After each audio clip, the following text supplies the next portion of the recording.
Shared stories of grief and loss brought Canadian singer-songwriter Ezra Skye and Australian legend Olivia NewtonJohn together back in 2006 for the album Grace and Gratitude. The two have teamed up once again, this time with American Beth Nielsen Chapman for the Live On album and tour. Your TV caught up with the trio at their stop at the FirstOntario Performing Arts Centre in St. Catharines.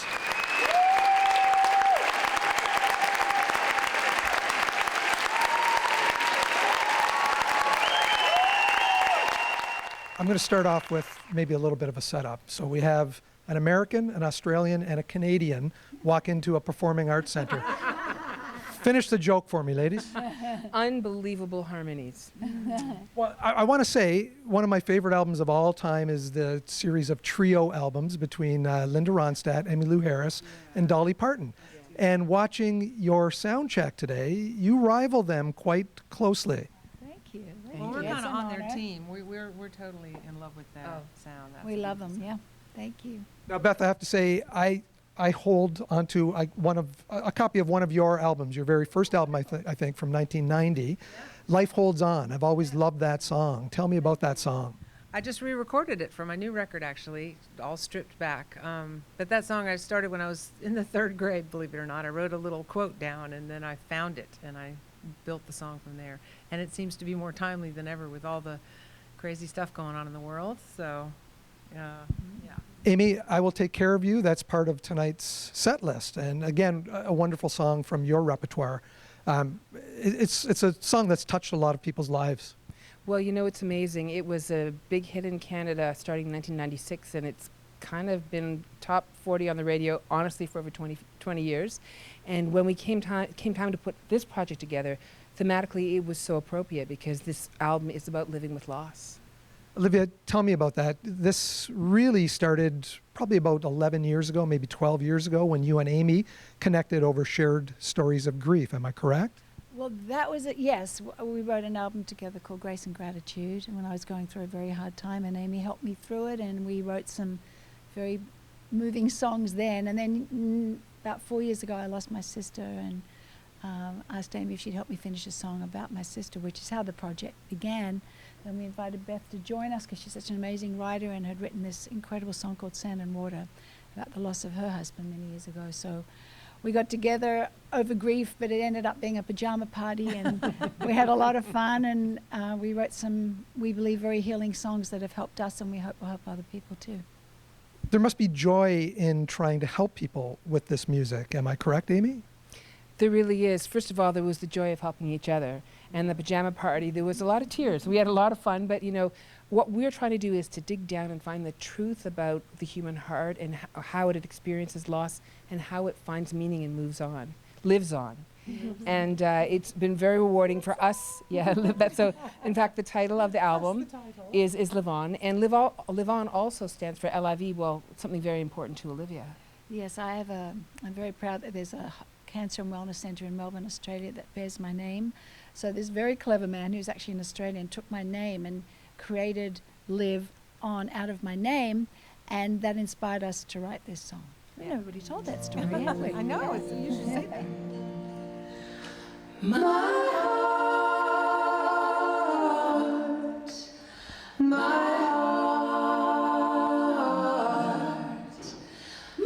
heart goes out to you.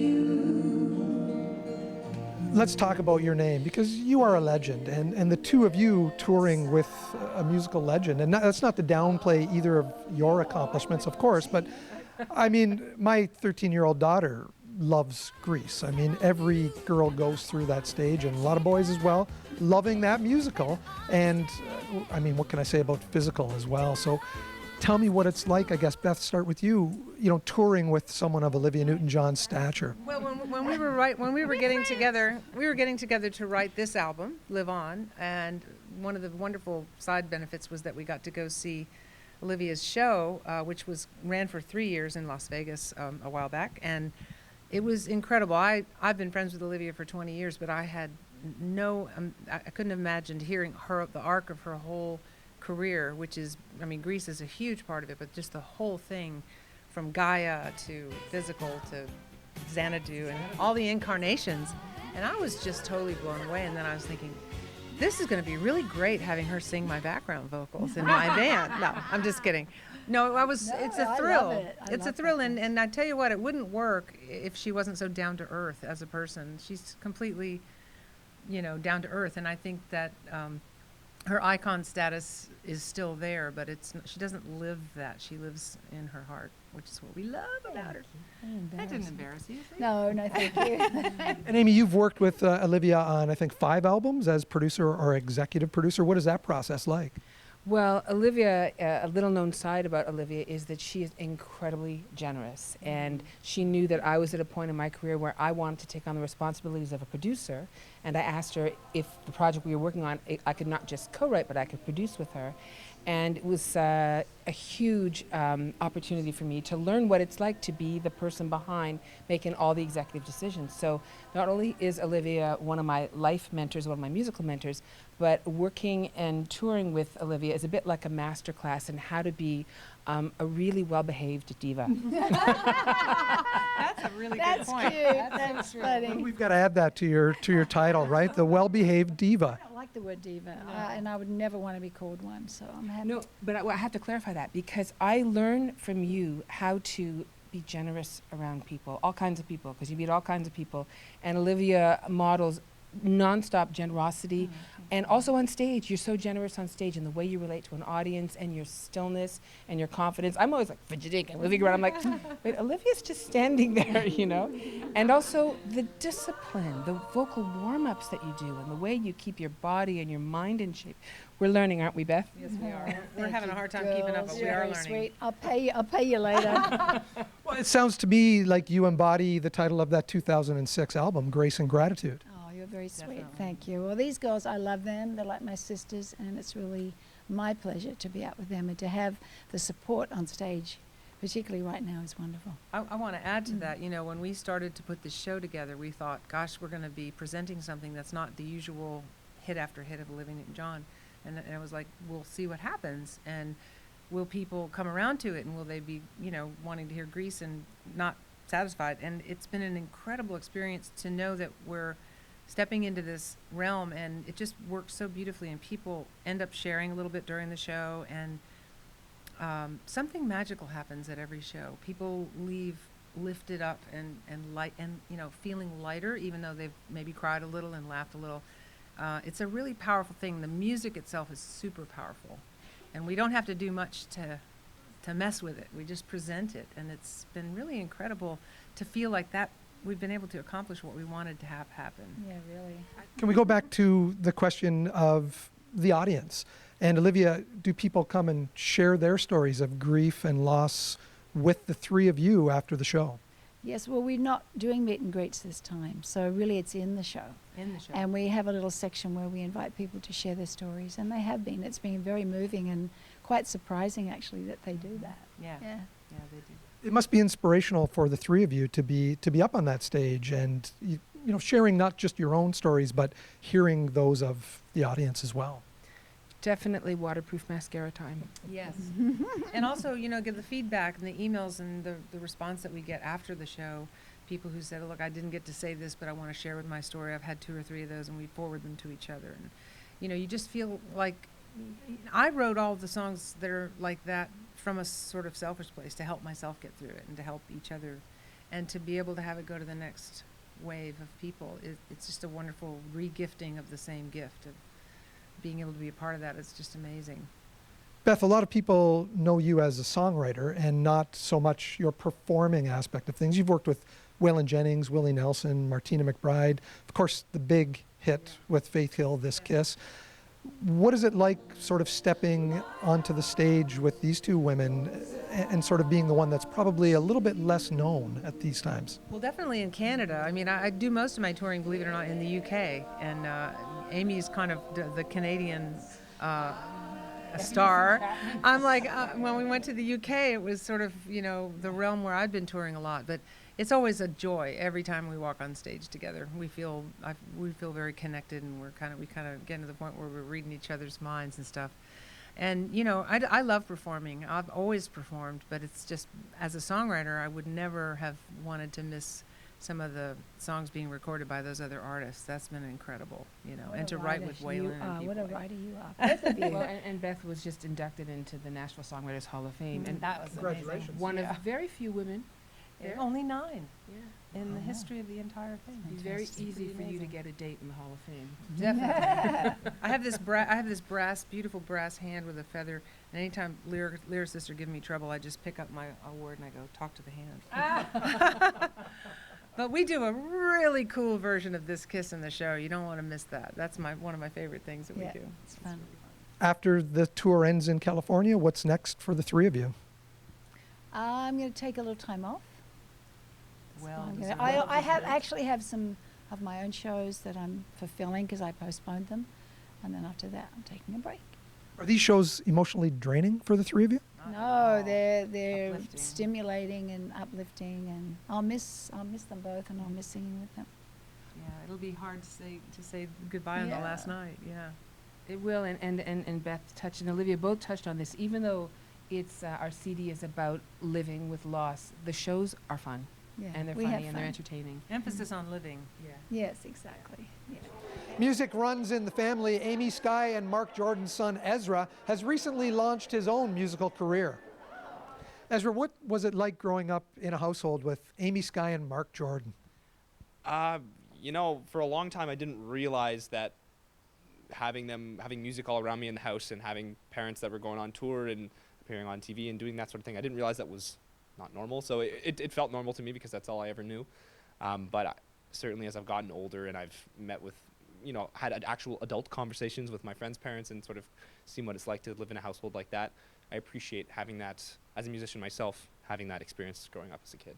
As a young kid going to school, probably Amy Skye and Mark Jordan weren't on the playlists of your friends' iPods.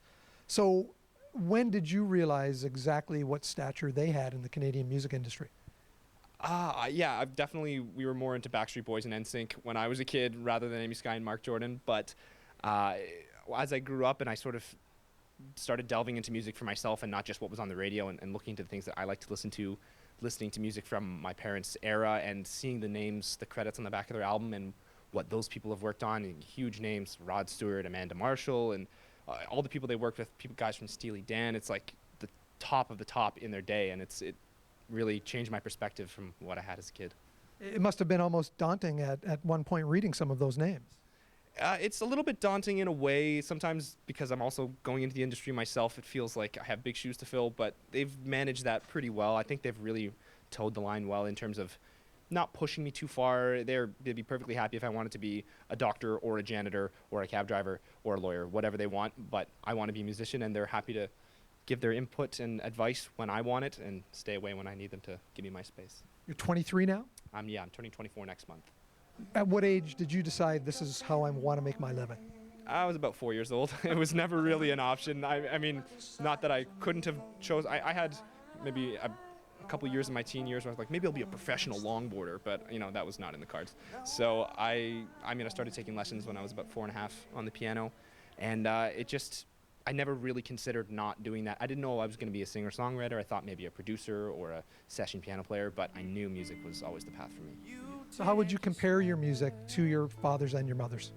I think the most similar thing between my parents and I is I have a bit of my mother's voice and a bit of my dad's voice. I've been told I have quite a blend of the two, but musically, I'm inspired a lot by the jazz that my dad played as a kid. He always had Dave Brubeck on in the car and things like that. And my mom, her sort of airtight pop melody sensibilities, she's got a whole toolbox of tips and tricks to get that hooky pop chorus going on. So I think I've taken a bit of that from each of them. Mom's a great mother, and that was evident tonight in her introducing you to us here at Your TV. She hinted to us that you've got something big, really big coming up, something to do with a television show that you haven't introduced to anybody yet, you haven't announced to anybody. Can you talk about it? I can say very limited. There's a show that I'm a part of that it's going to be great for my career exposure-wise. I can't say much about it, but in the new year you'll hear about it and you'll hopefully see me around, and it's going to be great. She's a proud mother, and she really, really is proud of that aspect of where your career is heading. Mm-hmm. She's you know, all Jewish mothers are always immensely proud of their kids, and I think I think you almost said immensely. Freudian slip there a little bit. Yeah, immensely proud of her kids. Yeah, she's always been so proud and supportive, and I think, you know, obviously, she would have let me go into whatever career I wanted to, but the fact that I'm a musician and I'm sort of breaking my career musically now and coming out as a real professional fills her with a lot of pride in a way that maybe a different career wouldn't have. Do you think we'll ever see a Mark, Amy, Ezra, Zoe, and maybe even Zoe's future husband Liam collaboration? Well, it's funny you should say that. We actually have a little bit of a Christmas show coming up on Zoomer Radio. I don't remember the exact date, but we're all singing some Christmas songs and a couple originals, and we've never actually done that before. We've all played with each other, a couple of us here, a couple of us there before. I'm oftentimes in Zoe's band when she's in town, but this is going to be all of us singing some Christmas tunes, so that'll be the debut collaboration between our whole family. Sounds fantastic. Good luck with your career. Thank you so much. Amy's future son-in-law, Liam Russell, is on the tour as sort of a jack of all musical trades. Liam, what is it like touring with the three ladies? It's great. Honestly, it's really great. I mean, obviously I know Amy really well, but they're all incredible writers and beautiful singers and really a lot of fun to be with. Tell me about the connection with Amy. Sure. I'm going to be marrying her daughter, Zoe, so she's my future mother-in-law. And although I did know her prior to meeting Zoe even, we both did some lobbying on Parliament Hill on behalf of content creators and on copyright laws and stuff like that. So I've known her quite a while. Is it harder for musicians like yourself to make a living? You're talking about copyright law and content law?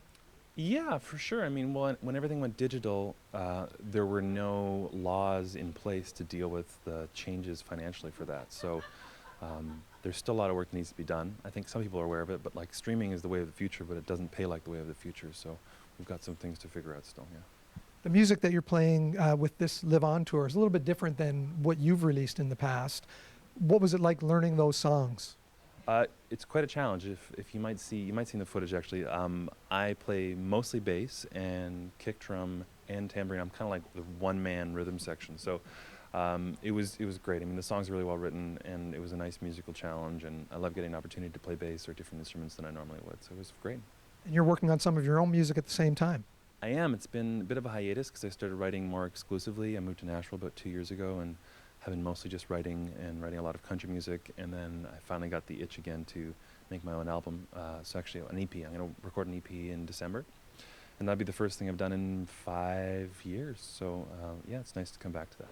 The trio will wrap up their Live On tour in California later this fall. For details on future events taking place at the FirstOntario Performing Arts Centre, please be sure to visit their website. Reporting in St. Catharines for The Source, I'm Mike Balsom.